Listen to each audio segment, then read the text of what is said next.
नमस्ते। सजिलो बहसमा हार्दिक स्वागत छ। सजिलो बहसमा आज हामी कुराकानी गरिरहेका छौँ पूर्व राज्य मन्त्री तथा हाल नेकपा एमालेका नेता श्री जबेगुसँग। आजको सजिलो बहसमा हामी विशेष गरी कुराकानी गरिरहेका छौँ। हामी उहाँलाई कार्यक्रममा स्वागत गर्न चाहन्छौँ। कार्यक्रममा हार्दिक स्वागत छ तपाईँलाई। धन्यवाद। अब तपाईँको पछिल्लो समय नेकपा माओवादी केन्द्र हुँदै नेकपा एमालेमा प्रस्थान गर्नुभएको छ। के जनयुद्ध अथवा 10 वर्ष जनयुद्ध गर्नु चाहिँ यसको औचित्य अथवा 10 वर्ष जनयुद्ध गर्नु चाहिँ गलत थियो भन्ने तपाईँको पछिल्लो बुझाइ अथवा निष्कर्ष रह्यो? मेरो बुझाइ 10 वर्ष जनयुद्ध गलत थियो भन्ने पटक्कै हुँदै होइन र 10 वर्ष जनयुद्ध गलत थिएन पनि, त्यो आवश्यकता थियो। सायद 10 वर्ष जनयुद्ध नभइदिएको भए आज देखा परेका, आज समस्याको रूपमा देखा परेका र कतिपय समाधान उन्मुख भएका विषयहरू यसरी सतहमा आउन सक्दैन थियो। त्यो कुरा तपाईँ हामी सबैलाई ज्ञात भएकै कुरा हो। जबकि तपाईँ हामी अहिले दोस्रो नागरिकको रूपमा हिजो दबिएर बसेका मान्छेहरू आज आफ्नो अधिकार प्राप्त गरी सिंहदरबार लगायतदेखि तपाईँको चाहिँ यो संसदमा, प्रदेशसभामा, स्थानीय तहहरूमा सबैमा अहिले चाहिँ व्यक्त भइरहेको छ। त्यति मात्र होइन, अहिलेसम्म जे परिवर्तन भएको हामीले देखिरहेको छौँ राजनीतिक रूपमा हो, त्यसमा प्रमुख भूमिका जनयुद्धकै थियो। अन्य दलको पनि भूमिका थिएन, त्यो होइन, उनीहरूको पनि थियो, तर प्रमुख पहल र भूमिका चाहिँ जनयुद्ध नै थियो। त्यसकारण म जनयुद्धलाई गलत हो भन्ने अवस्थामा म छैन। होइन, आज तपाईँ जुन जनयुद्धको बेला जनयुद्ध गर्नु गलत छ, जनयुद्ध चाहिँ विध्वंसकारी हो, आतङ्ककारी हो भनेर घोषणा गर्ने जुन पार्टीमा आज तपाईँको प्रवेशले त्यस्तै देखिन्छ नि त, होइन र? जनयुद्ध विध्वंसकारी हो, आतङ्ककारी हो भने तपाईँहरूको त मूल टाउको मोलै तोक्या थियो। यही चाहिँ तपाईँ प्रवेश गरेको पार्टीले नै होइन, आज त्यही प्रवेश गर्नुभयो। जनयुद्ध आतङ्कवादी थियो, गलत थियो। त्यो तत्कालीन राज्यको एउटा आफ्नै शब्द थियो होला, उसको आफ्नो भाष्य थियो होला र त्यो तत्कालीन राज्यको भाष्यलाई पछ्याएर कतिपय व्यक्ति, सङ्घ संस्था, दलहरू त्यतातिर उन्मुख थिए होला। तर समग्र देशले, समग्र जनताले त्यो आतङ्कवादी थियो भन्ने कुरा स्वीकारेको देखिएन। एक र उनीहरूले नस्वीकारिसके पछाडि हामीले त्यो जनयुद्धको क्रममा जति हामी अगाडि बढ्दै गयौँ, हो जनयुद्ध एउटा आन्तरिक रूपमा युद्ध थियो र त्यो युद्ध गर्दै जाँदा कतिपय अवस्थामा केही नराम्रा कामहरू पनि भए होलान्। यो चाहिँ हामीले यसरी बुझ्नुपर्छ कि 2-4 माना मकै पिस्दा 1-2वटा घुनहरू पिसिनु कुनै अस्वाभाविक होइन। तथापि पार्टीको योजना, पार्टीको नीति र कार्यक्रम भनेको जनतालाई दुःख दिने, जनतामा आतङ्क फैलाउने, जनतामा तपाईँको चाहिँ ध्वंस गर्ने थिएन। मात्रै अहिलेसम्म दबिएर बसेका जति जनताका आवाजहरू थिए र जति मान्छेहरू आज दोस्रो दर्जाका बनेका थिए, तिनीहरू कम्तीमा तिमी पनि नेपाली हो भने आफूले आफैले चिन। यसको संक्षिप्त उद्घोष यही हो। त्यसैले गर्दाखेरि यो आतङ्ककारी थियो, विध्वंसकारी थियो भनेर कसैले भन्छ भने त्यसले उसले विश्वको राजनीतिक घटनाक्रम र विश्वको चाहिँ अहिले राजनीतिमा भएका इतिहासलाई कसरी बुझेको छ, यो कुरा उहीसँग कुरा गर्नुपर्ने होइन। आज जसले त्यसरी विध्वंसकारी, आतङ्ककारी हो भनेर तपाईँहरूलाई ट्याग लगाएको थियो, आज तपाईँ त्यही पार्टीमा प्रवेश हुनुभयो। यसको मतलब हैन, यस्तो छ। यसलाई कसरी बुझ्नुहुन्छ तपाईँ? ट्याग लगा यसले गर्दा त 10 वर्ष जनयुद्ध प्रति त तपाईँको वितृष्णा छ। यसको दुईटा कुरा छ। 10 वर्ष जनयुद्ध गर्नु नै गलत भयो भन्ने यो चाहिँ आयो नि त। अहिले त तपाईँको यो निष्कर्ष, तपाईँको आचरणले, तपाईँको चाहिँ अहिलेको पछिल्लो समयको एउटा पार्टी प्रवेशको लहरले त यो देखियो नि त। ठिक हो। यो तपाईँको जुन प्रश्न छ, यो प्रश्नलाई दुईटा कुराबाट हेर्नु स्पष्ट गर्नुपर्छ। पहिलो नम्बर बताउनुहोस् कुन पहिलो नम्बर आतङ्ककारी हो भन्ने कुरा तत्कालीन राज्यको थियो। त्यो राज्यमा राजाको आफ्नो प्रत्यक्ष शासन थियो, उसले गर्यो। दोस्रो कुरा आतङ्ककारी हो भन्ने राज्यको भाष्यलाई केही व्यक्ति प्रवृत्तिहरूले त्यो फलोअप गरे होला, त्यसको पछि लागे होला। अहिले म प्रवेश गरेको जुन पार्टी हो त्यो पार्टी नेकपा एमाले कुरा गर्दै हुनुहुन्छ तपाईँ। त्यो पार्टीले आतङ्ककारी हो भनेर पूर्ण रूपले ठोकेर ल्याएको मलाई त्यो घटनाक्रम थाहा छैन। तर यति हो, त्यसभित्र पनि व्यक्तिहरू थिए, त्यसभित्रबाट विभिन्न गुटहरू थिए, लबीहरू थिए।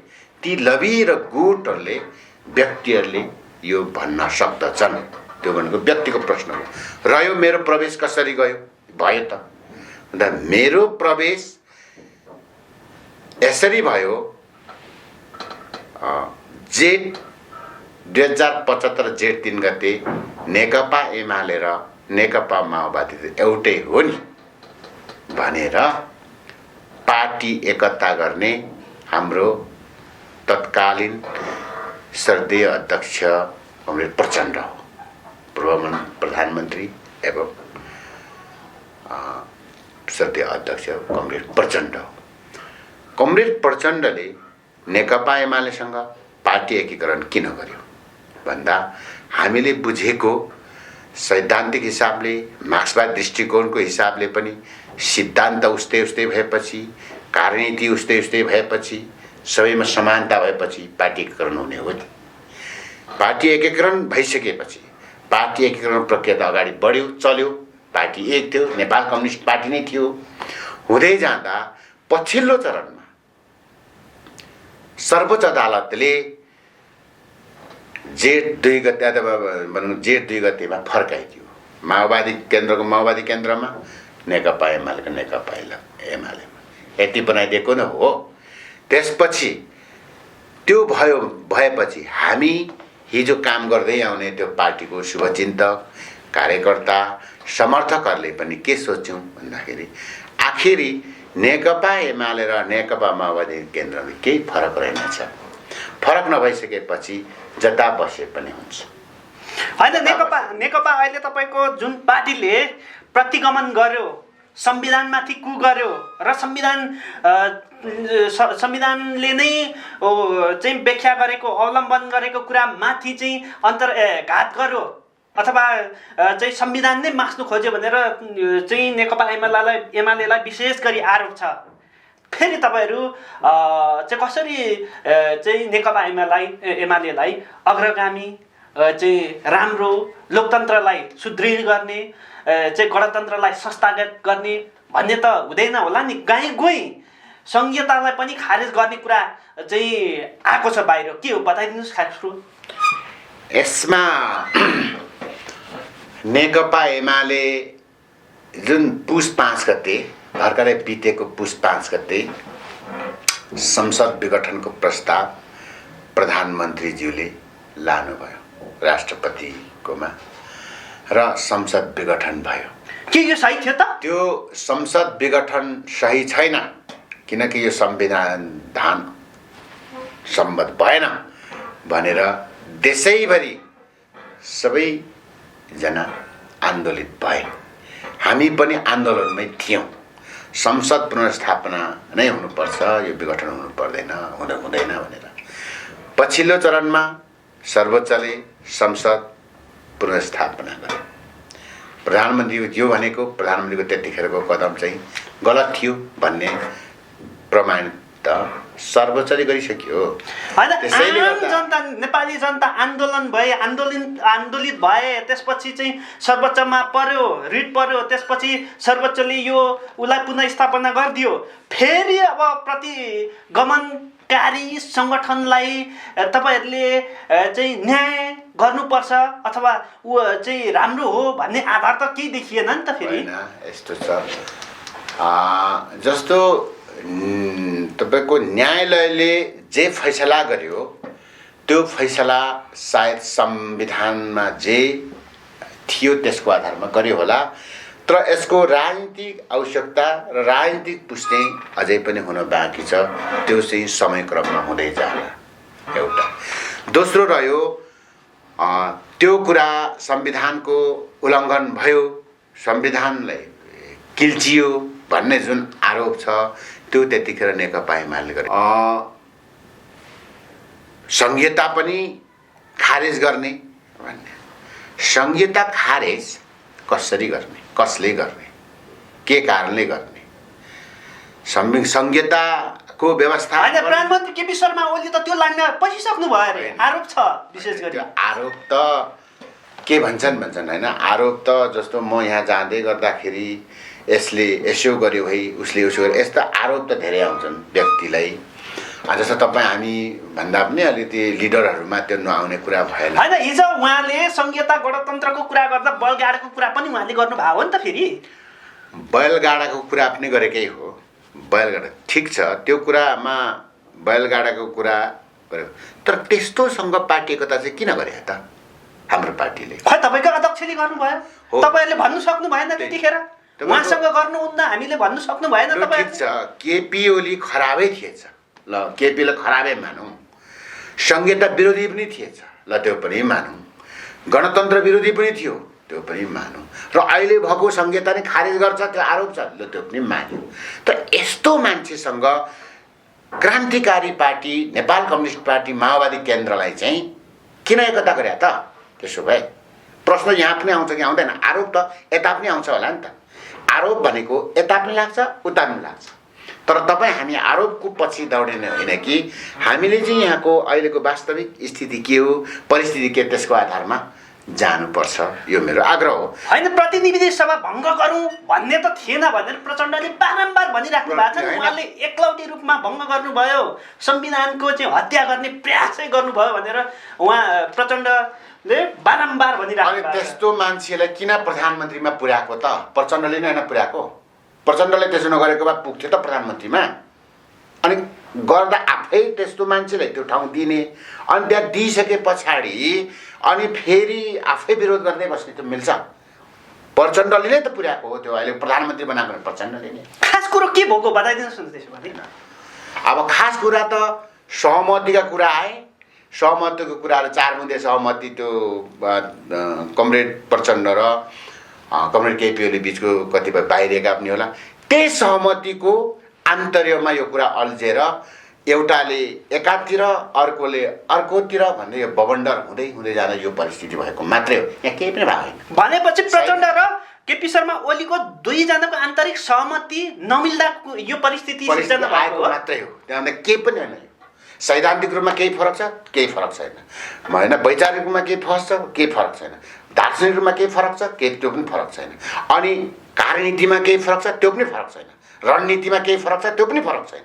भनेपछि हामीले हामीले कसरी मान्ने? होइन, प्रचण्डले त फेरि यो चाहिँ प्रतिगमनतिर जानु खोज्यो। यो चाहिँ सङ्घीय लोकतान्त्रिक गणतन्त्रलाई नै तहस नहस गर्ने चाहिँ उहाँको मन चाहे देखियो। चाहिँ उहाँ चाहिँ पुरा चाहिँ पहिलाको यथास्थितिमै फर्किन चाहनुभयो। त्यही भएर हामीले उहाँलाई साथ दिउनौँ र आम नेपाली जनताले साथ दिनु हुँदैन भनेर उहाँले विशेष गरी आह्वान गरिराख्नु भएको छ प्रचण्डजीले। 64 को संविधान सभाको निर्वाचनमा अहिले तपाईँको अहिलेको प्रधानमन्त्रीज्यू हुनुहुन्न थियो। 70 सालको संविधान सभामा उहाँ हुनुहुन्थ्यो। 73 मा संविधान जारी भयो, 72 मा होइन, 73 देखि 74 मा सङ्घ प्रदेश र स्थानीय तहको चुनाव भयो। 4 वर्ष सहकार्य गरेर त्योभन्दा अगाडि पनि 62-63 को आन्दोलनदेखि लिएर जनयुद्धदेखि लिएर सारा आन्दोलनहरूमा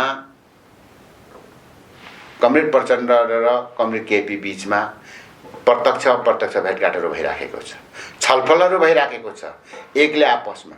जस्तो तपाईँ र म बीचमा छलफल गर्दा त तपाईँको असली नियत के हो र खराब नियत के हो भन्ने कुरा मेरो तपाईँ छान्न सक्नुहुन्छ, बुझ्न सक्नुहुन्छ। तपाईँको म बुझ्न सक्छु भने यत्रो वर्ष राजनीतिमा सहकार्य भइसकेपछि अनि केपीलाई चाहिँ हाम्रो अध्यक्ष प्रचण्ड चिन्नु पर्दैन?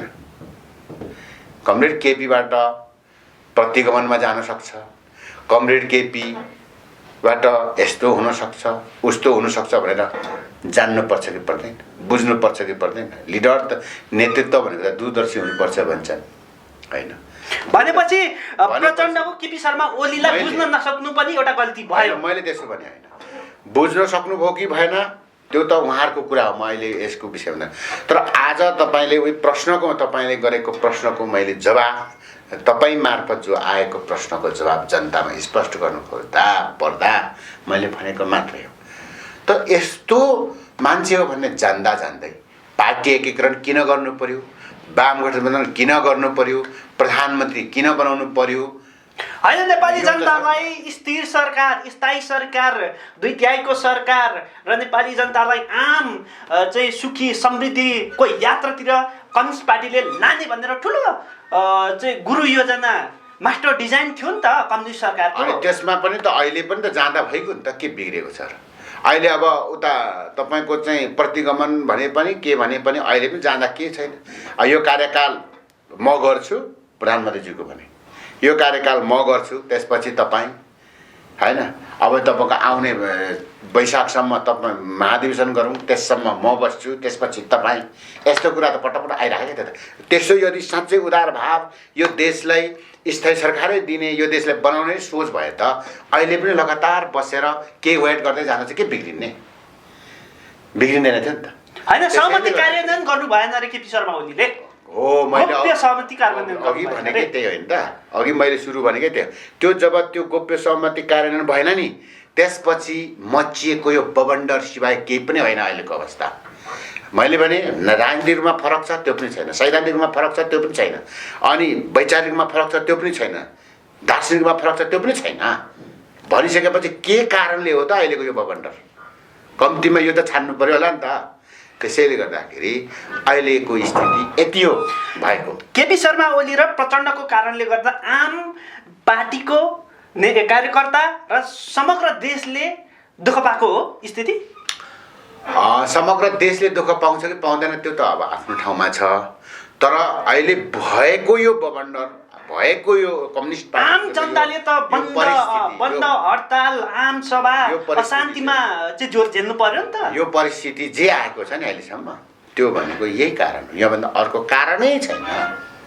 अनि योभन्दा अर्को कारण भए त सैद्धान्तिक रूपमा यो हो, राजनीतिक रूपमा यो हो, वैचारिक रूपमा के हो, यो आखिर पार्टी एकता भएको पनि जस्तै तपाईँको 75मा हो। त्योभन्दा अगाडि त अलग अलग पृष्ठभूमिबाट आएको होइन। नेकपा एमालेको आफ्नो तपाईँको चाहिँ पृष्ठभूमि छ, नेकपा माओवादी केन्द्रको आफ्नै पृष्ठभूमि छ, दुईटाको आफ्नै योगदान पनि छ होइन यो देशको लागि।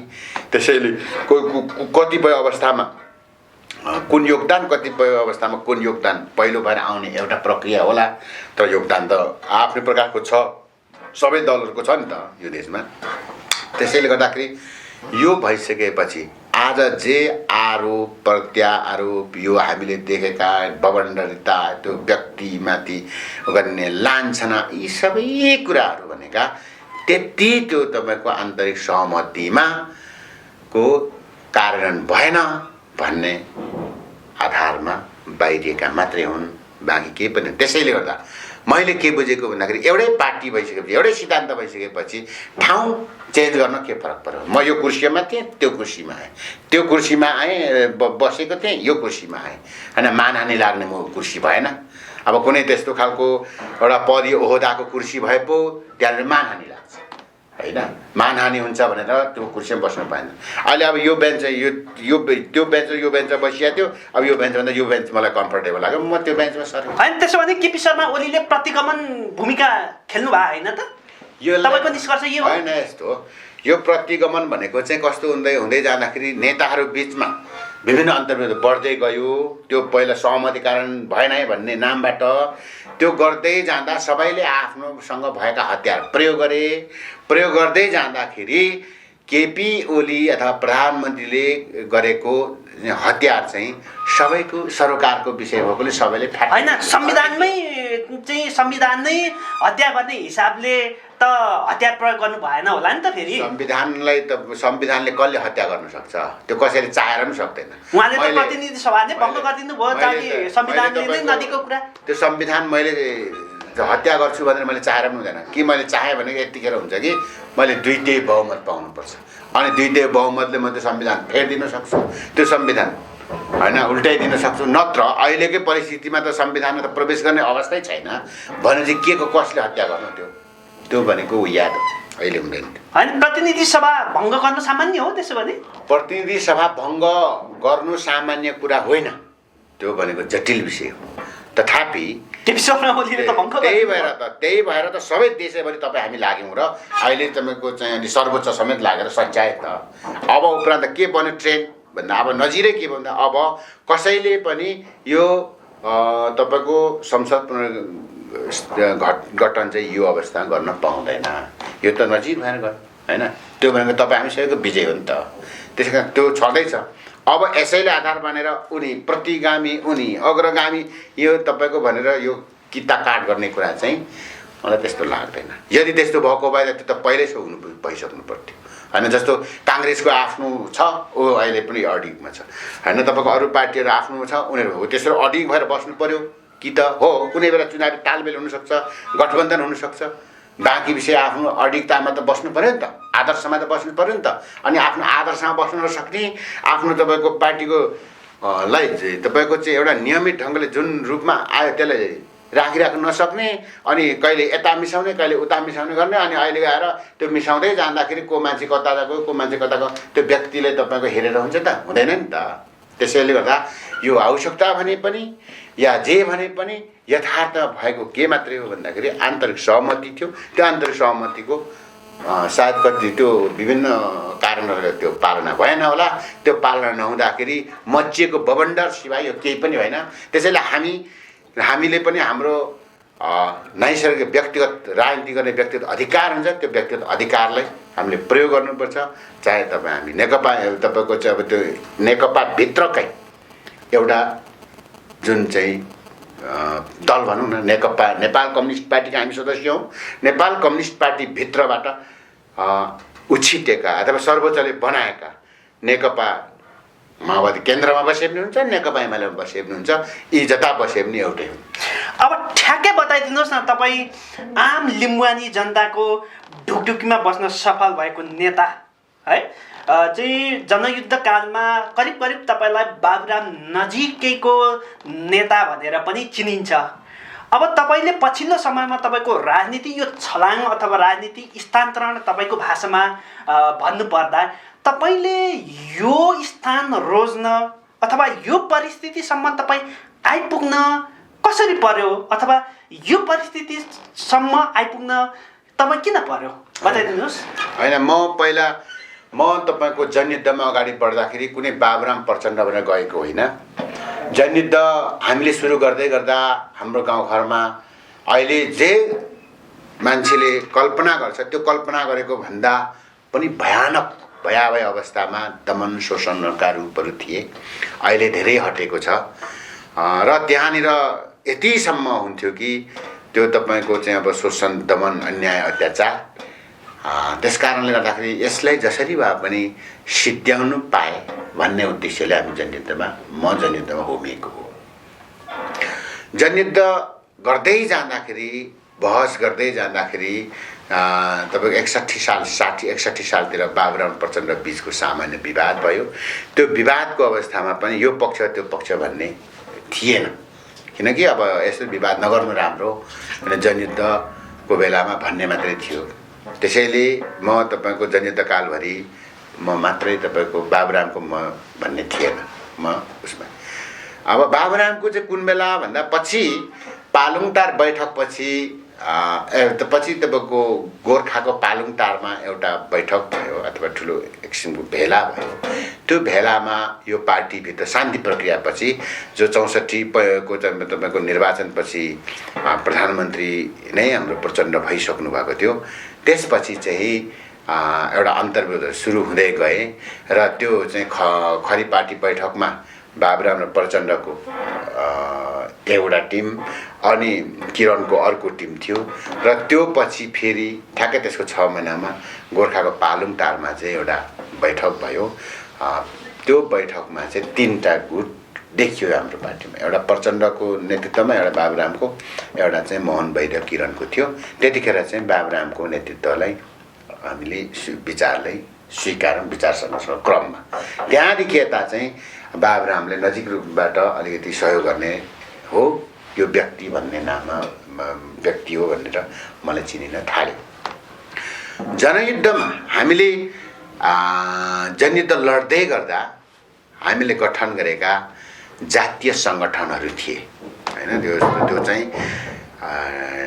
नेकपा माओवादीको दोस्रो राष्ट्रिय सम्मेलनद्वारा पारित भएको जातीय स्वायत्तताको नीतिले कार्यान्वयन गर्ने हैन, 57 पछि चाहिँ कार्यान्वयन गर्ने जुन पास गर्यो। त्यसपछि हामीले जातीय मोर्चाहरूलाई अगाडि बढायौँ। जातीय मोर्चाहरू अगाडि बढ्दै बढ्दै जाँदा म लिम्बुवान राष्ट्रिय मुक्ति मोर्चाको म संस्थापक सचिवदेखि हैन, पछि त्यो किराँत मोर्चा बन्दाखेरिको त्यतिखेर पनि सचिव हुँदै म लिम्बुवान, पछि फेरि किराँत र लिम्बुवान छुट्यो। त्यतिखेर मैले 3 कार्यकाल मैले अध्यक्षताको जिम्मेवारी भूमिका निर्वाह गरेँ, जिम्मेवारी मैले निर्वाह गरेँ। यसरी आयो र लिम्बुवानी आन्दोलनमा म सहभागी भएको नाताले त्यतिखेरको चेतनाले भ्याएसम्म, जति चेतनाले भ्याउँथ्यो मेरो, त्यो हदसम्म मैले लिम्बुवानका धेरै अध्ययनहरू पनि मैले गरेँ, कोसिस गरेँ हैन। अध्ययनै त मैले के गरेँ होला र, तर गर्छु भनेर मैले कोसिस गरेँ। सायद पुगेन पनि होला त्यो। सबै जातीय समुदायहरूमा त्यहाँका थरीगत समुदायहरूसँग छलफल, लिम्बुवानमा रहेका विद्वानहरूसँगको छलफल बहस, कस्तो कस्तो छलफल बहसहरू चलाउनु भयो बताउनु हैन। हामीले त्यतिखेरको छलफल बहसहरू चाहिँ हामीले लिम्बुवान स्वायत्तता र आत्मनिर्भरको अधिकारको विषय हामीले सुरु गरे हो हैन। अब तर पनि पछिल्लो चरणमा आत्मनिर्भरको अधिकार चाहिँ रसियन मोडलबाट नेपालमा फिट हुँदैन, त्यसैले त्यो चाहिँ नेपाली मोडलमै सुरु गर्नुपर्छ भन्नेसम्म पनि हामीले छलफल गऱ्यौँ। नेपाली मोडलबाट सुरु गर्दाखेरि रसियन मोडलको आत्मनिर्णयको अधिकार छुटेर जाने हैन, पारपात चुकेको अधिकार सहितको भन्ने थियो। तर नेपालमा त्यो छुटेरै जाने, अलग देशै भएर जाने चाहिँ हुँदैन भन्नेमा हामी पुगेकै थियौँ। र म अहिले पनि के भन्छु भने त्यो चाहिँ मिल्दैन नेपालमा। त्यसैले यहाँ चाहिँ के हुन्छ भन्दाखेरि हामीले पाएको अधिकारलाई केन्द्रले चाहिँ कटौती गर्न खोज्यो भने त्यतिखेर विद्रोह गर्ने हकको रूपमा मात्रै आत्मनिर्भर अधिकारले बुझ्न सकिन्छ नेपालमा। पुरै अलग राज्यको रूपमा चाहिँ यसलाई प्रयोग गर्न सकिँदैन भन्नेमा हामी पुगेकै पनि हो, हाम्रो सङ्गठन पुगेको पनि हो र पुगेको। यो यात्रा कहाँसम्म पुर्याएर छोडिदिनु भयो बताउनु। यही कुरा भन्दैछु। त्यसपछि हामीले त्यो कुराहरू जति आन्दोलन हामीले अगाडि बढाउँछौँ, 64 सालको निर्वाचन भयो। 64 सालको निर्वाचनमा भलै म 5 थरबाट उठेको थिएँ, केही मतलब म पछि परेँ हैन, म हारेँ। तथापि हाम्रो नेपाल कम्युनिस्ट पार्टी माओवादी चाहिँ यो देशको ठुलो दलको रूपमा स्थापित भएको थियो र त्यतिखेर आत्मनिर्णयको अधिकार र जातीय सत्ताको बारेमा साह्रै धेरै छलफल भयो। अहिले तपाईँ हामीलाई थाहा छ संविधान सभामा आधिकारिक रूपले प्रवेश गरेको पनि त्यतिखेर नै हो हैन। यो जातीय स्वायत्तताको बारेमा पहिचान र सामर्थ्यका कुराहरू नभए यो अहिलेसम्म पहिचान कुरा कहाँ थियो त्योभन्दा अगाडि। त्यहाँनिर उठिसकेपछि त्यो जातिको राज्य होइन कि जातीय राज्यहरूलाई स्थापित गर्नुपर्छ भनेर टक्कै त्यसलाई व्यवस्थित गर्न एउटा पहिचान र सामर्थ्य भनेर त्यसलाई भन्यो। त्यो पनि ठिक छ, के आपत्ति भएन। त्यहाँबाट अगाडि बढेर पहिचान सामर्थ्यको आन्दोलन अगाडि बढ्यो र बढिसके पछाडि जब तपाईँ त्यहाँबाट अगाडि बढेर संविधान त्यहाँ बनाइसकेको भए धेरै कुराहरू हल हुन्थ्यो। तपाईँलाई थाहा छ, तपाईँ हामीलाई जस्तो लिम्बुवान कोशी हैन, गत 11वटा प्रदेश त क्लियर भएकै थियो नि त, तर भरे संविधान बनेन। 70 को निर्वाचन भयो। 70 को निर्वाचनमा जसले त्यो पहिचानको आन्दोलनको विषयमा अगाडि बढेको थियो, त्यो आन्दोलन अब नेपाल कम्युनिस्ट माओवादी चाहिँ 84 सिटमा खुम्च्यो, 600 जना मध्ये। त्यसपछि पनि अघिल्लो संविधानको जगमा संविधान सभाले निर्माण गरेको जगमा गर्नुपर्छ भन्ने कुराहरू अगाडि बढ्दै बढ्दै जाँदा कतिपय कुराहरू छुटे, कतिपय कुराहरू समावेश गर्न पनि सकियो, कतिपय सकिएन। भएको यति हो जातीय स्वाधीनता र आत्मनिर्भरको अधिकारको विषयमा। तथापि के चाहिँ थियो भने यसका युद्धकालीन अवस्थादेखि निर्माण भएका संरचनाहरू चाहिँ थिए।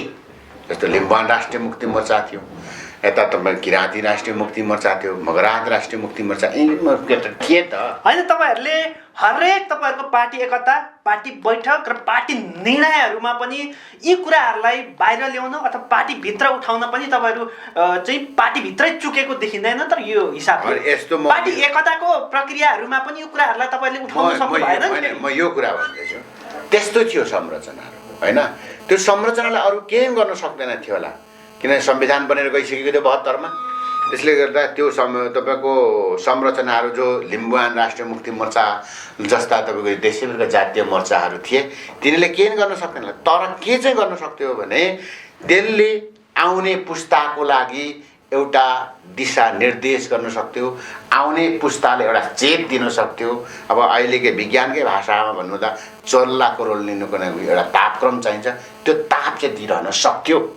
तपाईहरु यसमा दिन नसकेकोमा तपाईहरुलाई के लाग्छ त? तपाईहरु चुकेकै हो अथवा के हो? म यही कुरा भन्दैछु, सक्थ्यो।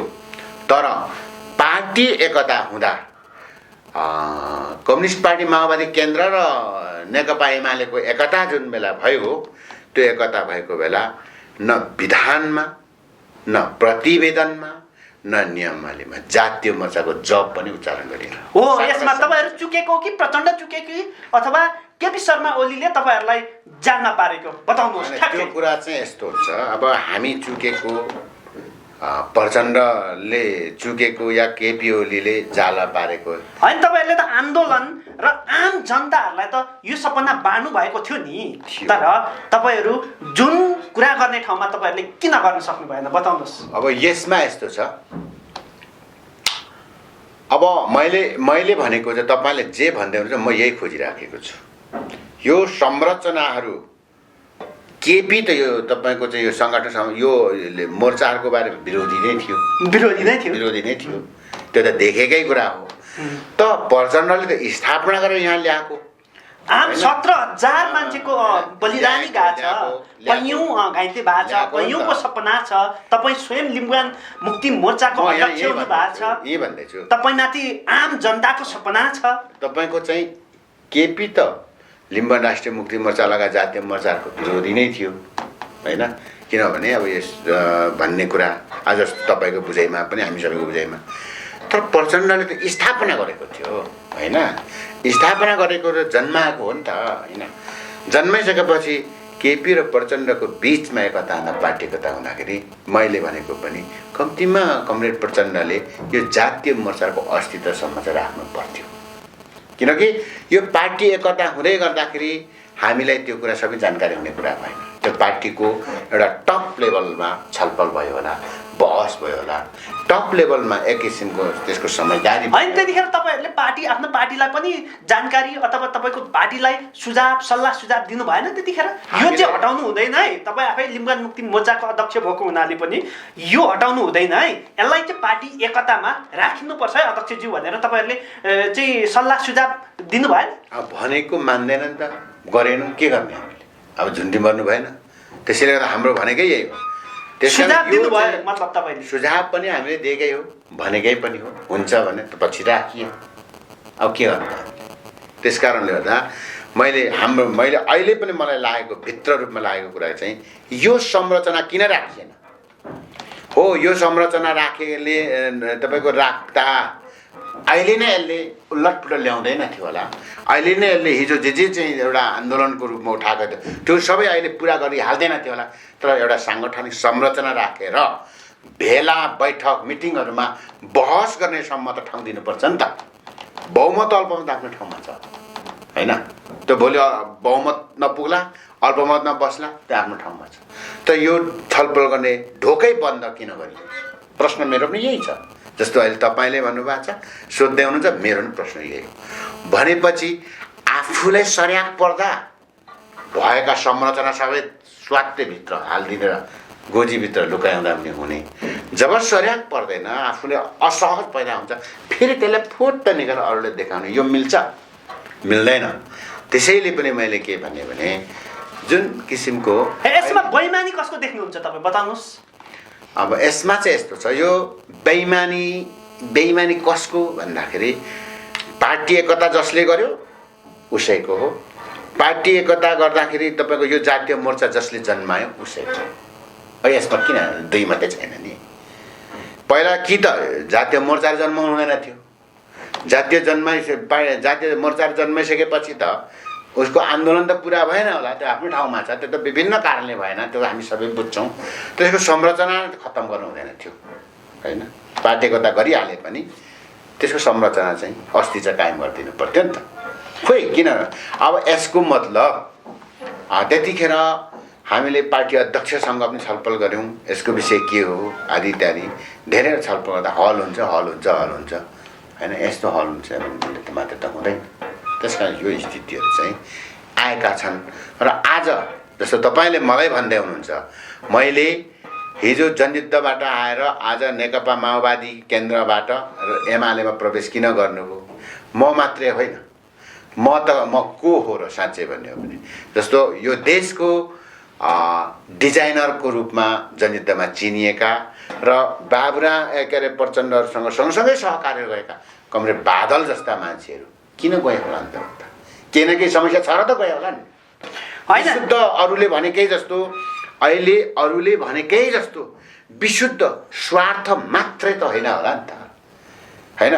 त्यो स्वार्थ त आखिरै एमालेमा बादल गए पनि एमालेमा गए पनि त्यही मन्त्री हुने हो, माओवादीमा बसे पनि त्यही मन्त्री हुने हो।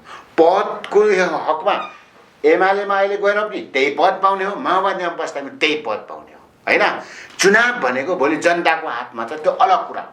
तर पदीय हैसियत, पार्टीको जिम्मेवारी, सरकारको जिम्मेवारी जेसुकै किन नहोस्, आखिर माओवादीमा बस्दा पनि त्यही पाउने हो, एमालेमा जानु त्यही पाउने हो, उस्तै पाउने हो नि त।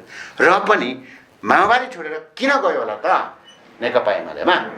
यसको त खोज्नु पर्यो नि अरूले। अब यस्तै समस्याहरू अरूहरू पनि होला होइन। त्यसैले यसको आन्तरिक विषयहरू पनि कति व्यवस्थामा छन् कि भनेर विचार गर्नु होइन, मनन गर्नु आवश्यक छ नि त। हाम्रो त हाम्रो नामै आउँदैन। हामी त एउटा साँच्चै भन्यो भने हामी त एउटा राज्यसम्म चलाएको मान्छे, संविधान सभाको सदस्य त हो। तर हामीभन्दा ठुला मान्छेहरू, यो देशकै चाहिँ गनिएका मान्छेहरू चाहिँ पनि त्यहाँ गएर बसे। किन भयो होला? कि स्वार्थकै लागि, कि भातैको लागि, कि अरूले आरोप लगाएकै जस्तो साँच्चै केपीले अरबौँ खल्तीमा हालिदिएको कारणले गएको हो त? त्यो त होइन नि त होइन। अरबौँ पैसा चाहिने भएको भए त बादलले के आउँछ त? त्यत्रो 10 वर्षको जनयुद्धमा पूर्वी कमान सम्हालेर बसेको, त्यत्रो सैन्य कमान सम्हालेर बसेको, त्यस्ता 1-2 अरब भनेको 2-4 अरब भनेको त्यतिकै पनि गर्न सक्दैन थियो होला त? थिए नि त। तर पनि उनी समेत त्यहाँ गएर बसेका छन्। किन होला? त्यसैले गर्दा यो मैले नेकपा माओवादी केन्द्रबाट नेकपा एमालेमा स्थानान्तरण भन्ने जुन मैले भनेको छु, यो खासै स्थानान्तरण पनि होइन। प्रचण्डले जहाँ लगेर राखेको छ त्यहीँ बसेको मात्रै हो, त्यहाँबाट नपर्केको मात्रै हो होइन। अब बताइदिनुहोस् न, तपाईँ विशेष गरी शान्ति प्रक्रियामा आएपछि बाबुरामको नजिक पनि हुनुहुन्थ्यो भनेर अघि जुन कुरा भनिसक्नुभयो। अब तपाईँलाई ठ्याक्कै तपाईँले हिजो मुद्दाहरू उठाउनु भएको थियो, जुन एउटा जातीय सीमान्तकृत अल्पसङ्ख्यक र आम आदिवासी जनजातिको मुद्दालाई चाहिँ नेसनल लेभलमा एडजस्ट गराउने भनेर जुन तपाईँहरू लागिराख्नु भएको थियो। तर बिचमा बाबुरामले अब यो कम्युनिस्टबाट अथवा प्रचण्ड नेकपा माओवादीबाट सम्भव हुँदैन, अब हामी चाहिँ छुट्टै चाहिँ योबाट चाहिँ यी यस्ता जातीय चाहिँ अल्पसङ्ख्यक सीमान्तकृत मधेसी लगायतको कुराहरू सम्भव हुँदैन, अब हामी छुट्टै ढङ्गले अगाडि बढ्नुपर्छ र छुट्टै तरिकाले अगाडि जानुपर्छ भनेर उहाँ छुट्टै ढङ्गले अगाडि बढ्नुभयो। त्यसमा तपाईँलाई चाहिँ ठ्याक्कै आम परिवर्तन, आम अग्रगामी, आम हिजो तपाईँहरूले जनयुद्धमा जुन सपनाहरू देखाउनु भएको थियो र जुन सपनाहरू बाँडेर तपाईँहरूले जनयुद्ध सफल बनाउनु भएको थियो, आज ती बाबुराम भट्टराईले ती कुराहरू गरिरहँदा तपाईँलाई ती कुराहरू के अलिक अनौठो लागेको हो? किन तपाईँले साथ दिनु भएन नि त पछिल्लो समय चाहिँ? त्यहाँ पनि जान सक्नुहुन्थ्यो नि त तपाईँ। होइन त्यस्तो उहाँ चाहिँ कस्तो हो भन्दाखेरि कम्युनिस्ट पार्टी नै छोडेर गइसकेपछि उहाँले पछ्याउने कुरा हुँदैन। होइन हामी कम्युनिस्ट पार्टीभन्दा बाहिर जान सकिँदैन र हामीले चाहिँ मार्क्सवादी दर्शनभन्दा बाहिर जान सकिँदैन। हामीले त्यहाँबाट हेर्नुपर्छ। तर उहाँ त जानुभयो। होइन उहाँ जानुभयो आफ्नो ठाउँमा छ। मेरो पनि उहाँसँग के आग्रह छ भने उहाँले त्यो चाहिँ गलत गर्नुभयो भने किन मेरो गलत बुझाइ गर्नुभयो? चाहिँ मैले चाहिँ यस्तो उहाँले किन गलत गर्नुभयो जस्तो भन्ने मेरो ठाउँमा हो भने जस्तो 1848 सालमा 48 तपाईँको तपाईँको सुरुवात भएको विकास भएको मार्क्सवाद आज पनि त्यहाँभन्दा यता केही थपिएको छैन जस्ताको तस्तै छ। होइन आज म मार्क्सवादीले त्यही दर्शन मानिराखेको छु। होइन 200 वर्ष 300 वर्ष अगाडिको जुन दर्शन हो त्यसैले मैले अहिले मानिराखेको छु। मार्क्सवादमा तपाईँको चाहिँ राज्य निर्माणको क्रममा कहिल्यै पनि निजीको कुरा हुँदैन, केवल सामूहिकताको मात्र व्याख्या गर्छ। अहिलेको दुनियाँमा तपाईँ सामूहिकता मात्रै गरेर निजीले महत्त्व दिनु भने तपाईँले भनेको दर्शनमा एउटा पनि मान्छे आउँदैन, एउटा पनि तपाईँको सँग मान्छे। यस्तो यस्तो जस्तो तपाईँको लगायत अर्को धेरै कुराहरू यस्ता छन् मार्क्सवादबाट अहिले गाइडेड। तर अहिले चाहिँ के गरिरहेको छ धेरै मान्छेहरूले के गरिरहेको छ भने भन्दा म मार्क्सवादी हुँ भन्ने, तर गर्दा चाहिँ अहिलेको उपभोक्तावादी समाजले जता डोर्यायो त्यतै चाहिँ गर्ने कार्यशैलीको रूपमा अहिले बसेका छन् कम्युनिस्टहरू।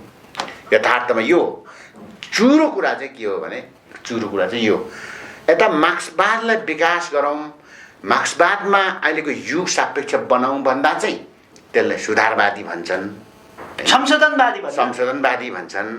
किनभने हिजो अहिलेको जस्तो प्रविधिको विकास नहुँदै, अहिलेको सूचना सञ्चारको विकास नहुँदै, अहिलेको जस्तो मानसिक चेतनाको विकास नहुँदै, अहिलेको जस्तो भौतिक संरचनाको विकास नहुँदैको अवस्थामा मार्क्सले प्रतिपादन गरेको सिद्धान्त मार्क्सवादलाई अहिले पनि महाभारतहरू जस्तो, कुरानहरू जस्तो, बाइबलहरू जस्तो एउटा शब्द पनि हटाउनु हुँदैन, एउटा शब्द पनि घटाउनु हुँदैन भन्ने एउटा विषयलाई जडतामा बुझ्ने शैली छ नि। वास्तवमा कम्युनिस्टहरू नेपालमा समस्या भएको यही हो। त्यसैले मैले चाहिँ बुझेको के थिएँ भने मैले कहाँ संशोधन गरेँ, त्यस्तो संशोधन गरे भए त यहाँ अर्को आइहाल्छ नि। संशोधनै गरेको छ, जस्ता छ त्यस्तै छ। त्यसैले गर्दा मैले भनेको चाहिँ बाबुराम जस्ता विद्वानहरूले चाहिँ यो विषयमा अध्ययन गरेर यसमा चाहिँ ठुलो बहस छेड्नुहुन्छ र एउटा टिम बनाउँछन् होला भन्ने मेरो अपेक्षा थियो।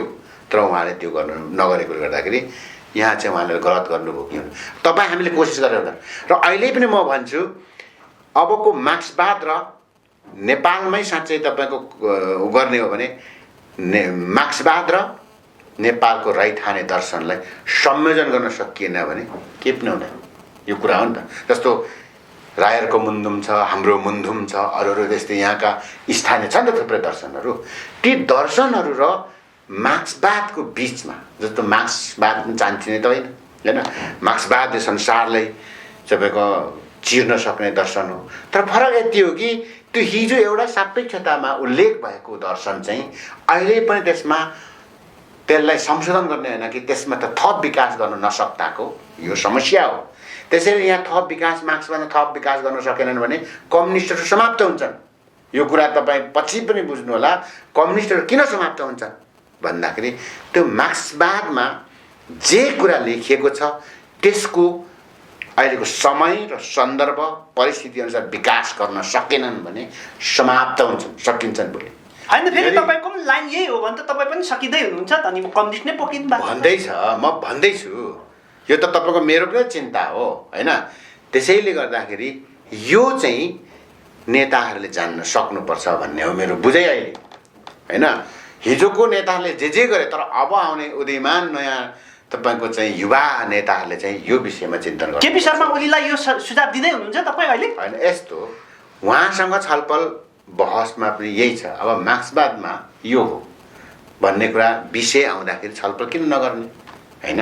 तर मेरो आफ्नो बुझाइ अहिले पनि के छ भने मार्क्सवादलाई अबको विकास चाहिँ यसरी गर्नु पर्यो कि यहाँको अहिले विकास भएको प्रविधिको आधारमा, सूचना सञ्चारको आधारमा, भौतिक परिस्थिति तपाईँको संरचनाको विकासको आधारमा, मानसिक एउटा चिन्तन, मानिसले अहिलेको उसको चिन्ता के, तपाईँको उसको चिन्तन के हो त्यसको आधारमा, सँगसँगै यहाँको रैथाने दर्शनहरूको आधारमा पनि हो त। अब त होइन, यहाँको रैथाने जस्तो मार्क्सवादले तपाईँको वस्तुले कसरी हेर्छ, मुन्धुमले वस्तुले कसरी हेर्छ, एउटा कुनै तपाईँको चाहिँ उसले वस्तुले कसरी हुन्छ, यो त फ्युजन गर्नु सक्नु पर्यो नि। खै त अनि केपी शर्मा ओली त यो विषयमा, नेपालको आदिवासी जनजाति मधेसी विषयमा त धेरै रिजिड हुनुहुन्छ भन्दै हुनुहुन्छ, तपाईँ कसरी सम्झाउन सक्नुहुन्छ भन्नुहोस्।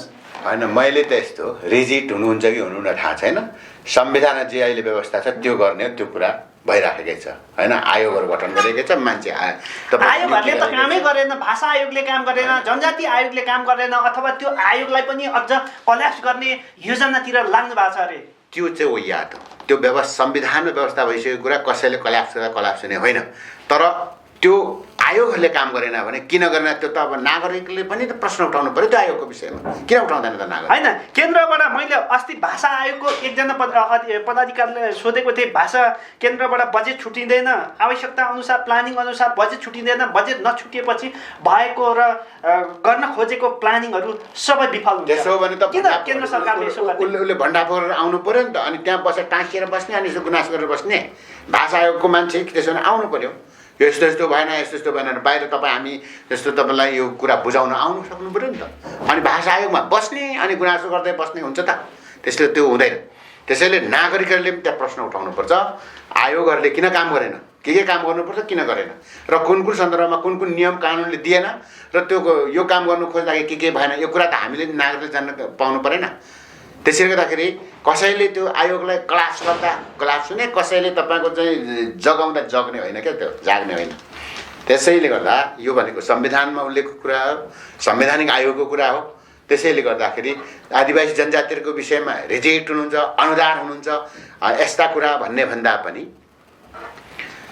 भएको अहिलेसम्म संविधानमा के भएको छ त्यो कुरालाई कार्यान्वयन भएको छ कि छैन, अब हामीले त्यहाँ हेर्ने हो, त्यसलाई प्रभावकारी कार्यान्वयन गर्न जाने हो।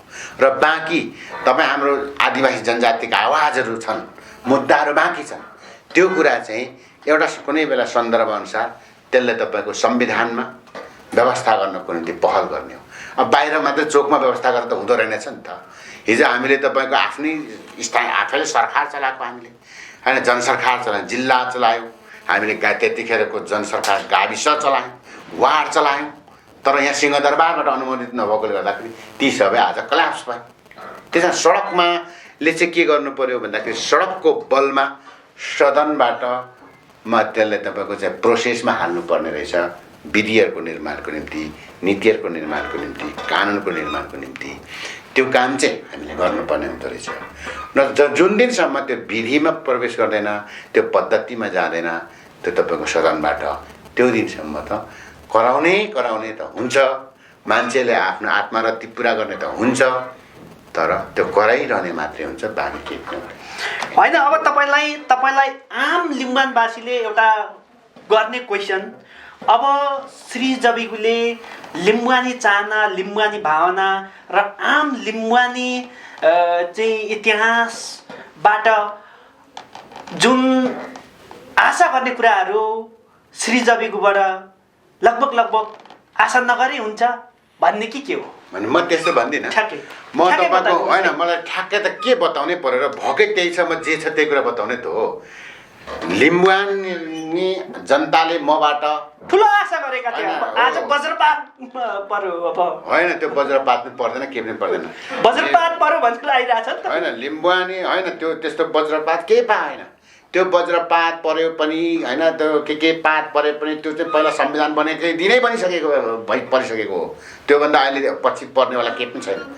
होइन, जुन दिन संविधान घोषणा भयो, आधा ग्लास खाली छ, आधा पुरा छ, त्यसलाई पुरा गर्ने प्रोसेसमा अब श्री जविगुबाट के आशा गर्ने त? त्यो भनेको त अब संविधान जुन दिन बन्यो, संविधान बनेको दिनै के पर्नुपर्ने वज्र हो कि के हो त्यो सबै परिसक्यो, बाँकी रह्यो अब यसलाई पुरा गर्ने। पुरा कसरी गर्ने, यसको निम्ति नयाँ ढङ्गले छलफलको कुरा, नयाँ ढङ्गले बहसको कुरा, यसको ढोका खोलिसक्यो। अब यसलाई कसरी अगाडि बढाउने, मैले अघि भने त्यसले कम्तीमा टेवा पुगोस् भन्ने हिसाबले जातीय मोर्चाको कुरा गरे गएँ। त्यो जातीय मोर्चा पनि जसले जन्मायो उसैले त्यो क्ल्याप्स गरिहाल्यो हैन। अब मबाट केही पनि हुँदैन। तर लिम्बरको संस्कारको बारेमा, संस्कृतिको बारेमा, मुन्धुमको बारेमा अनि तपाईको थुप्रै लोक लय, लोक भाका, यसका भित्री कुराहरू जति बाहिर आएका छैन त्यो विषयमा मेरो निरन्तर काम हुन्छ। तपाईँ साहित्य अथवा लेखनमा पनि दखल राख्नुहुन्छ, यो कुरालाई चाहिँ तपाईँ निरन्तर दिनु? म निरन्तर दिन्छु म हैन। जस्तो मुन्धुम सम्बन्धी के हो, यसको तपाईँको चाहिँ सांस्कृतिक पक्षमा सांस्कृतिक तपाईँको चाहिँ पर्वहरूको बारेमा के हो, भाषा के हो, लिपि के हो, संस्कृति के हो, यो विषयमा चाहिँ मबाट जहिले निरन्तर हुन्छ। मतलब राजनीतिक रूपमा लिम्बान मुक्ति मोर्चा अथवा लिम्बान स्वायत्त प्राप्तिको निमित्त तपाईसँग अब खासै आश नगरे भयो, तर संस्कार, संस्कृति, भाषा लगायत चाडपर्व अझै पनि लिम्बान संस्कार संस्कृतिको खास के हो भन्ने कुरा कङ्क्रिट भइ नसकेको अवस्थामा मबाट मात्रै होइन कि सबै रहनेछ। मबाट मात्रै होइन कि कुनै पनि राजनीतिक दलहरू, जस्तो अहिले पहिचानको राजनीति गर्ने भनेर कतिले भनेका हुन्छ, त उसको राजनीति सफल कति थाहा छैन, भविष्य कुरा हो। जस्तो कुनै पनि मौसमहरूले त फेरि हामी हो, अब उहाँहरूले छोडिसक्नु भयो, अब हामी स्थापित गर्ने हो भनेर पुरै भनिराख्नु भएको छ नि त। फेरि अब पहिचानको मौसम तपाईँको मौसम आङ्बो पूर्व अर्थमन्त्री उहाँहरूले त अब हामी हो खवालुङ पाथिबारा बचाउने, राजनीतिक रूपमा स्थापित गराउने हामी हो, अब उहाँहरूले बचाउन सक्नुहुन्न भनेर विशेष तपाईँहरूलाई आरोप छ। होइन, यस्तो छ। अब को के हो, कसले के हामी भनेर दाबी गर्छन् भन्ने कुरा चाहिँ त्यो व्यक्तिमा भन्दा पनि पार्टीले अख्तियारी गर्ने रणनीतिमा भर पर्छ हैन। त्यो पार्टीको तपाईँको चाहिँ विधानमा भर पर्छ, त्यो नियमावलीमा भर पर्छ, प्रतिवेदनमा भर पर्छ हैन। त्यसैले मैले अघि भने त अब फेरि त्यस्तो समस्या परेकोले गर्दाखेरि ती प्रतिवेदनमा यस्ता कुरा उल्लेख भयो भने त्यो आफ्नै ठाउँमा छ। तर आजसम्म चाहिँ विधानमा व्यवस्थित नभएसम्म न नेकपा एमाले, न माओवादी केन्द्र, न काङ्ग्रेस यिनीहरू सैद्धान्तिक रूपमा पहिचानवादी होइनन्। ठ्याक्कै होइनन्। होइन, किनभने पहिचानवादी हो भने त आफ्नो विधानमा प्रष्ट हुनु पर्यो नि त। म यो होइन पहिचानको विषयमा यसरी छु, उसरी छु, नम्बर 1 यो, नम्बर 2 यो, त्यो हुनु पर्यो नि त। त्यसैले भावनात्मक रूपमा, व्यक्तिगत रूपमा भनेपछि अन्य नेताहरूले भ्रममा पार्दैछ, भावनात्मक रूपमा गर्दैछ। योभन्दा अर्को केही पनि होइन। सैद्धान्तिक र राजनीतिक हिसाबले यी सबै पहिचानवादी होइन। यो कुरा त आजभन्दा अगाडि तपाईँले भन्नु सक्नु भएन नि त। फेरि मैले किन भनिनँ, मैले योभन्दा अगाडिको तपाईँको चाहिँ आजभन्दा 6 महिना अगाडि मैले यहाँ भनिसकेँ कुरा होइन। 6 महिना अगाडि भनिसकेँ, त्यति मात्रै होइन। म त तपाईँको त्यो आज वर्षौँ अगाडिको कुरा रहेछ नि त यो कुरा त। 2 वर्ष अगाडि जस्तो तपाईँको चाहिँ मैले अगाडि भनिसकेँ कुरा। त्यसैले मैले सबैले भने तपाईँले त जनतालाई ढाँट्ने मात्र काम गर्नु भएछ नि त। होइन, मैले जनताले ढाँट्नु परेको छैन।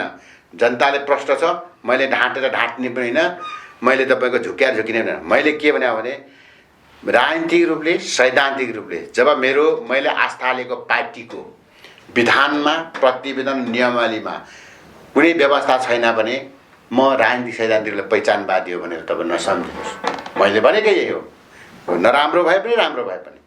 तर भावनात्मक रूपले म हिजो मेरो राजनीतिक पृष्ठभूमि पहिचानबाट सुरु भयो, धरातलबाट सुरु भयो। त्यसकारण व्यक्तिगत रूपले म जहिले पनि त्यो अभियानमा हुन्छु हैन। कसैले त्यसो भन्छ भने ए यो तिमी तपाईँको चाहिँ सम्झ कि तिमीलाई मूर्ख बनाउँदैछ। अब उसले तिमीलाई विश्वास गर्छ भने तिम्रो कुरा, नत्र उसले मेरो मूर्ख बनाउँछ भनेपछि अन्य नेताहरूले फेरि मूर्ख बनाउँदैछ एकपटक। यो कुरा मैले भने तपाईँको निष्कर्ष हैन। पहिचानको विषयमा चाहिँ यो, त्यसैले गर्दा अहिलेसम्म यहाँ पहिचानको विषय चाहिँ होइन, पहिचानको आश गरेर बस्ने पहिचानवादी जनताहरू अथवा पहिचान हुन्छ, स्थापित हुन्छ भनेर चाहिँ आश गरेका छन् त।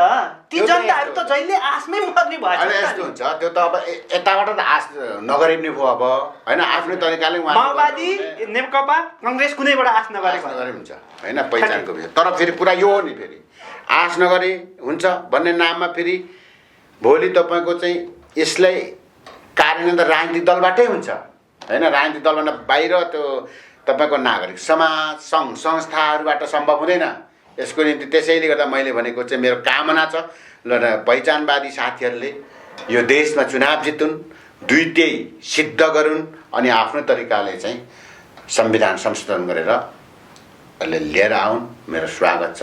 नत्र त्योभन्दा अगाडि तल मात्रै कराएर अब उफ्रेर जुसुकै गरेर नसम्भव छैन। मेरो यो पनि हो, मैले भने होइन, यो पनि हो नि।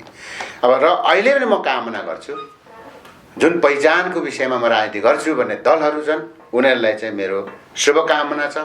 यो देशमा दुईटै बहुमत सिद्ध गरौँ। दुईटै बहुमत सिद्ध नगरौँ, त्यसमा तपाईँको समर्थन हुन्छ कि हुँदैन? हुन्छ, मेरो किन हुँदैन। तपाईँलाई कारवाही गर्ला नि त फेरि नेकपाले। मैले शुभकामना गरेर राख्दैमा सद्भाव राख्दैमा कसरी कारवाही गर्छ?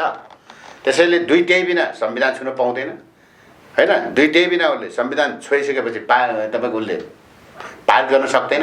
त्यही दुईटै सिद्ध गरौँ, संविधान संशोधन गरौँ अनि हिजो भएका जनजाति आदिवासीका मुद्दाहरू जति छन् त्यसलाई कायम राख्दै बाँकी थप गरेर अगाडि बढौँ। मेरो चाहिँ सधैँ इच्छा छ उनीहरूप्रति। तपाईँलाई अब पछिल्लो समयमा अथवा तपाईँ जुन नेकपामा प्रवेश गरेपछि तपाईँलाई एउटा गम्भीर आरोप लाग्ने गरेको छ।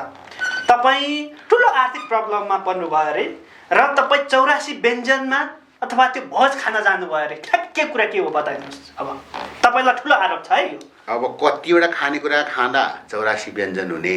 तपाईँ त भोज खान जानुभयो होइन नेकपामा। त्यही त तपाईँको कतिवटा खाँदाखेरि 84 व्यञ्जन खाइने, कस्तो अवस्थामा खाना 84 व्यञ्जन हुने होइन, त्यो चाहिँ म जान्दिनँ। आर्थिक प्रब्लममा पनि पर्नुभयो अरे। म भन्दैछु त्यो कुरा म जान्दिनँ। अब हामीले जतैमा खाइराखेकै हुन्छौँ होइन। एउटा कुरा यो, त्यसैले त्यो 84 व्यञ्जन जसले भनेको छ उसैलाई यो सोधे हुन्छ। यसको विषयमा मैले जवाब दिइरहनु मलाई लाग्दैन। दोस्रोको आर्थिक प्रलोभनमा म पर्नुपर्ने मलाई कुनै जरुरी छैन। मैले त्यो पर्नु परे त म अस्ति मन्त्री हुँदै परिसक्ने होला। त्योभन्दा अगाडि म अरू थुप्रै अवसरहरूमा परिसक्ने होला। अहिले मलाई त्यस्तो आर्थिकको आवश्यकता छैन। म आफै तपाईँको चाहिँ फिदिम सदरमुकाममै होइन 100 रुपियाँभन्दा धेरै जग्गा भएको मान्छे। अनि मलाई किन चाहिन्छ? मलाई गाडी चाहिँदैन, घोडा चाहिँदैन, घर चाहिँदैन होइन। अब अहिलेसम्म नभन्दा भइराखेकै छ त अब मलाई किन चाहिन्छ योभन्दा पछि? त्यसैले जसले त्यो भन्छ भने त्यो चाहिँ अब त्यो जसले भन्छ उसैलाई सोध्नु पर्ने छ। एक अब उसले पुष्टि गर्ला नि त मान्छेले तपाईँको भनिसकेपछि त होइन। यसो कारणले उसले पुष्टि गर्ला। त्यसो भन्दा त्यो जसले उसैले तपाईँको यसको चाहिँ जवाब सोध्नुपर्ने हुन्छ। अब यो विषयमा मलाई यस्ता यो झिना मसिना कुरामा अल्झेर म यस्तातिर छलफलमा म तपाईँको चाहिँ जवाब दिइरहनुपर्छ नि ठान्दिनँ। अब तपाईँले पछिल्लो समयमा अलिकति साहित्य लेखन बढी तपाईँको झुकाव देखिन्छ। संस्कार संस्कृतिको विषयमा अलिकति बढी झुकाव पनि देखिन्छ। यो विषयमा पनि ठ्याक्कै बताइदिनुहोस् न। अहिले जुन लिम्बू समुदायमा भएको कुराहरू अथवा एउटा सांस्कृतिक जागरणको कुराहरू, यसलाई तपाईँ कुन रूपमा हेर्नुहुन्छ बताइदिनुहोस्। होइन अब सांस्कृतिक पुनर्जागरण अभियानमा त हामी अहिले पनि छौँ होइन। अहिले पनि छौँ। सांस्कृतिक पुनर्जागरण अभियानले कम्तीमा पनि एउटा त्यो समुदायभित्र एउटा चेत ल्याओस् भन्ने हो। अब लिम्बू भाषामा एउटा चाहिँ उखान छ होइन, तपाईँको निछामले मुक्साम तारु भनेको शिक्षाले चाहिँ शक्ति ल्याउँछ है भन्छन्। कम्तीमा त्यो प्रोसेसमा चाहिँ हाम्रो टोटल अब नेपाली समाज मूलत अझै भन्नुपर्दा लिम्बू समाज चाहिँ अलिक पछि परेको जस्तो म आफैले महसुस गर्छु। त्यसो भन्दाखेरि अब अरू पनि त्यस्तै हो भन्ने होला, तर हो अरू पनि पछि नै छन्। तर हाम्रो समुदायमा पनि एकाध मान्छेहरू अगाडि आएका भए यो विषय चाहिँ धेरै पछि छ। त्यसकारण यो कुराहरूमा कसरी पुरा गर्ने होइन, कम्तीमा शिक्षाको मोह, अध्ययन संस्कृति, तपाईँको चाहिँ एउटा शिक्षाप्रतिको एउटा प्रेम अनि पठन संस्कृतिको मोह अनि एक प्रकारको एउटा चिन्तन मननको चाहिँ परम्परा होइन, त्यो समाज लगायत सबै नेपाली समाजमा कसरी स्थापना गर्ने भन्ने चाहिँ मलाई लाग्छ। त्यसैले त्यो विषयमा चाहिँ बढी म छलफल गर्न बहस गर्न म रुचाउँछु।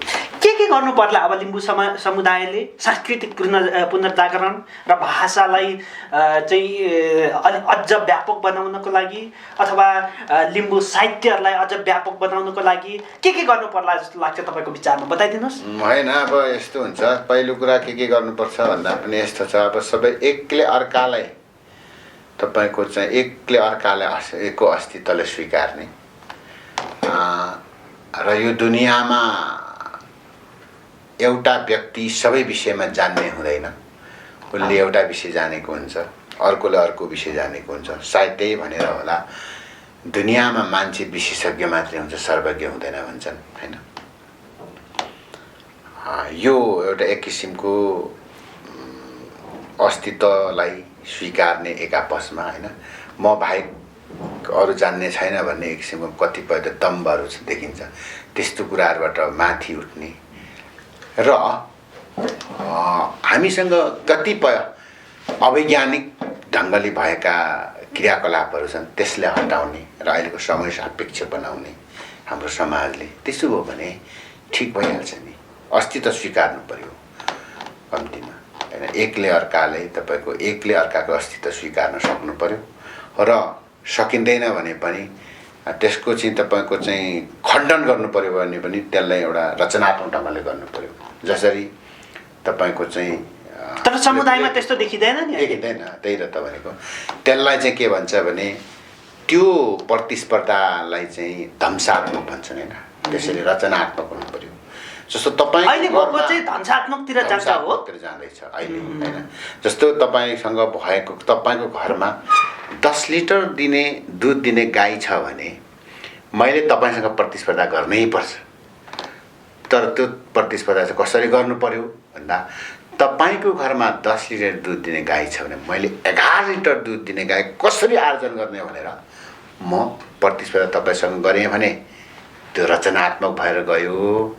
तर अहिले चाहिँ ध्वंसात्मक छ। त्यो ध्वंसात्मक चाहिँ कसरी छ भन्दाखेरि तपाईँको 10 लिटर दिने गाईले 11 लिटर म कसरीमा 11 लिटरको दुध दिने गाई कसरी म आज गर्नेमा छुइनँ। म तपाईँको त्यो 10 लिटर दुध दिने गाईलाई कसरी मसाउनेमा जान्छु क्या म।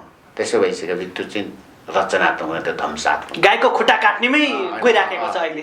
त्यो नै सिद्ध्याउने भएपछि त्यसले चाहिँ समाजले अगाडि बढाउँदैन। भनेपछि अहिलेको जुन अभियन्ताहरू, अहिलेको जुन सांस्कृतिक अथवा जुन साहित्य अथवा जुनै पनि अभियान लिम्बू समुदायमा चलेको अभियानले ध्वंसात्मक रूपतिर गइराखेको छ। यो निकै विकराल हुन्छ आगामी दिनहरूमा। तपाईँको बुझाइ हो? मेरो बुझाइ होइन त्यस्तो अहिले भइहालेको म गइहालेको त म भन्दिनँ। तर कति म त्यो सिम्टमहरू म देख्दैछु होइन।